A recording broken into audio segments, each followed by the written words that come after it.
Hey friends, my name is Gabrielle and welcome to FrumiousReads. Today is a Tuesday and we are talking about true crime. So the true crime book of today is No Angel, My Harrowing Undercover Journey into the Inner Circle of the Hells Angels by Jay Dobyns and Nils Shelton. Wow, that's a mouthful. This is the cover in case I pulled it off screen while I was reading. Before we get any further in this video, I want to remind you to go ahead and leave a true crime book recommendation in the comments down below. I will be choosing one of your books to read and talk about on Thursday, so make sure you leave one in the comments down below. And also subscribe to my YouTube channel and follow me on Facebook in order to stay updated to which book I actually choose. Now, with that being said, let's go ahead and talk about the book today. So what made me pick this book was that I actually remember a long time ago watching a special on TMZ or one of those shows that always plays like the behind the scenes gangland TV shows, where they had a special about the story with Jay Dobyns and just the Hells Angel in general. So when I saw this book, I really wanted to pick it up and give it a try. Jay Dobyns is a undercover investigator with over 2 decades of experience. In 2002, he became a part of Operation Black Biscuit, which was a 2-year undercover investigation to infiltrate the Hells Angels and was put on by the Bureau of Alcohol, Tobacco, and Firearms, or the ATF. Now, ultimately, this investigation actually led to multiple indictments, but there were a lot that were overturned just due to general lack of evidence, governmental squabbling, and bureaucratic difficulties. Now, as you can imagine, this was extremely upsetting for everyone involved, not only the people who went undercover and risked their lives and put themselves in harm's way,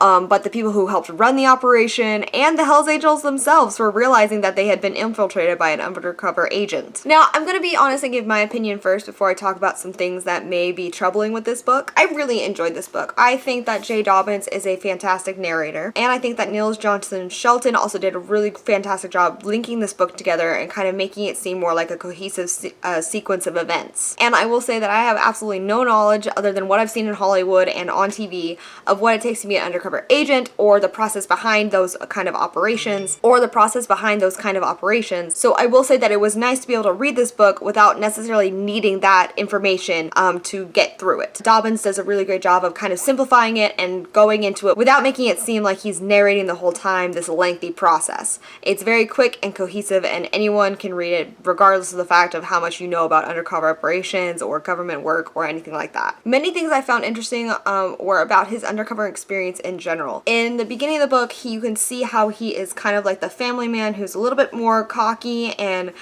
arrogant about his skills as an undercover agent, and then how over the course of this investigation that mindset really changes, and he changes into someone who really has nothing but this case, and really the most important thing in the world to him is getting that patch to be a part of the Hells Angels so that he can take these people down from the inside. He started off as a family man just doing a job, and he ended it with this obsession. So many things are interesting to read about his undercover experience in general. He was only focused on this case by the end of it, and you could see that mindset change over the course of this investigation, and honestly you see it change without him even realizing it. So I think that's really good narration, is the fact that he is able to show us how he viewed the case at the beginning and then we follow along with his thought patterns and we follow along with his reasoning, and we don't even recognize the fact that he's showing us this decline, how it declined from this just being a job to this being his only purpose at the time. It's a fantastic example of show not tell, to be honest. And once again, just because this is a book that is under the label of true crime,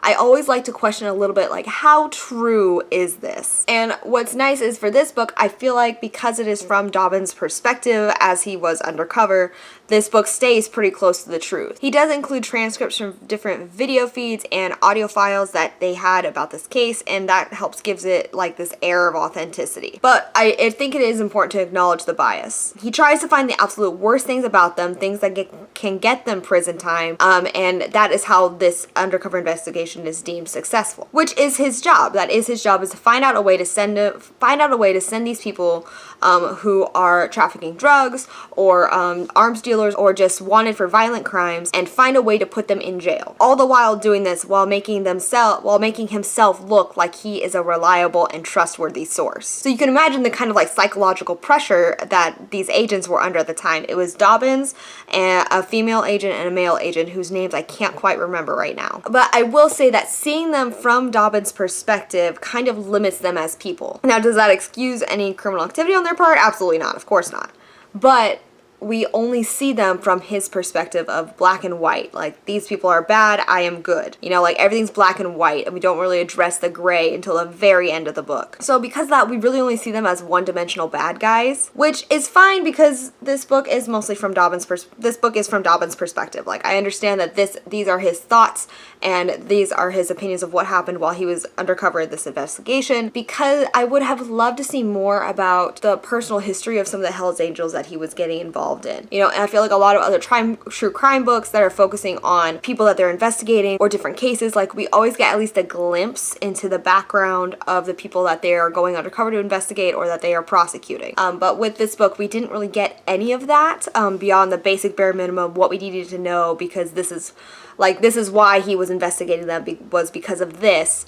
We don't really get their history of anything. So basically their backgrounds, information that would show them as people as a whole, and even just the history of the Hells Angels themselves, none of that is really included. It took away that humanizing factor. So overall, I really think this book was interesting. I feel like it was very quickly paced.